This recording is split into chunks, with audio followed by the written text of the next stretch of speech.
In this video, we will be covering how you can measure your mental well-being and why you should be doing this. As always, you can use the chapters to navigate through this video, and please drop a like and subscribe to help support this channel. Let's get into it. So we're going to be talking about 4 things today. The first is why you should be measuring your mental well-being. The second is what mental well-being actually is. The third is how to measure it.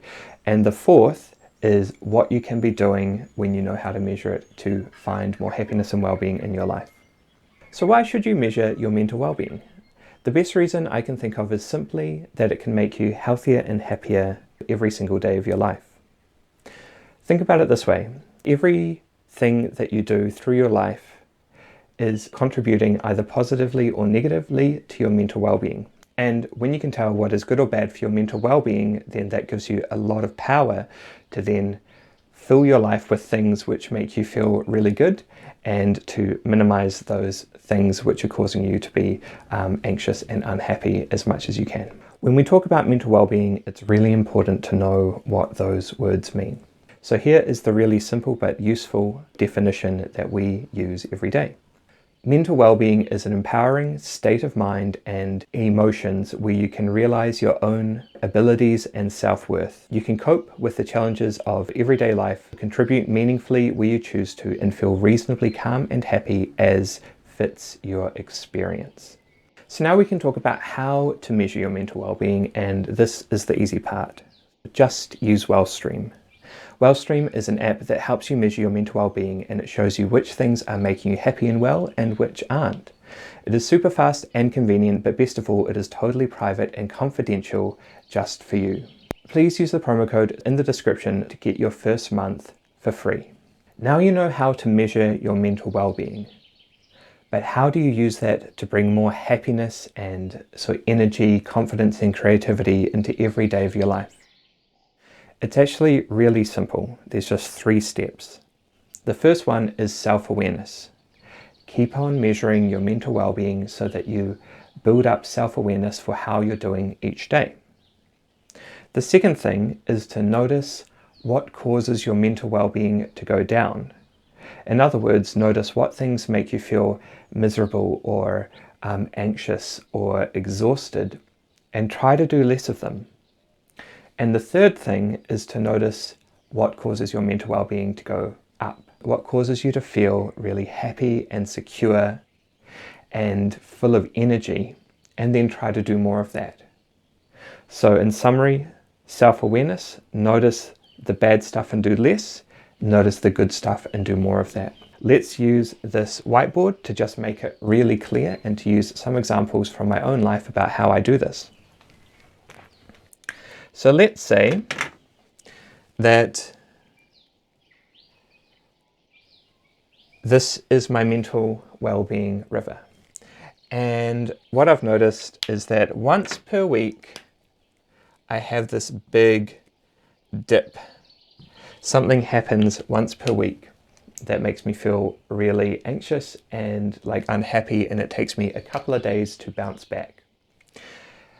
This is something bad for my mental well-being. And I've found lots of these things over the years, and what I always ask myself is this something which I absolutely need to be doing? And most of the time it's not.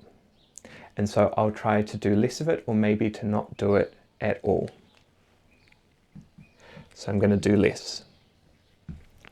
And seeing as how my mental well-being is no longer being dragged down once per week, it rises up a little bit, and I come to a new sort of baseline, which is a bit higher, which is a bit happier and more helpful, and more hopeful than it used to be.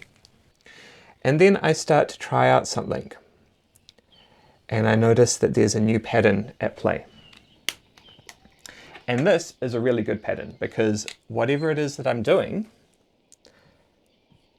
when I do it, it makes me feel happy and well and calm and confident and kind of all of those things. So I notice that, and I decide to do more of it. And so say that this is a yoga class and I really like it and I get tons out of it. And so I go, well, instead of doing this once per week, I'm actually going to do this 3 times per week so that I get all of those benefits more regularly. And again, that causes my mental well-being, so baseline, to kind of go up again. I'll move over here. So this is really simplified, but it's also exactly how it tends to work. It's a process of being self-aware so that we can see that we are having something which is bad, and then figuring out what we can do to change that. So our mental well-being goes up because we're cutting out something which is negative. And then we come along and we, like, it's really important through life, you have to try out lots of different things to find out what suits you. And then when you identify something which is not only fun, but also is kind of contributing to your mental well-being, then you can do more of that. And your mental well-being can increase further. So that's how it works. And that's kind of all that I have for you today. So I hope that you found that really useful. Please like and subscribe. Use the kind of free code to get the first month of your WellStream Premium for free on us. And I hope that you have a wonderful day wherever you are. Thank you.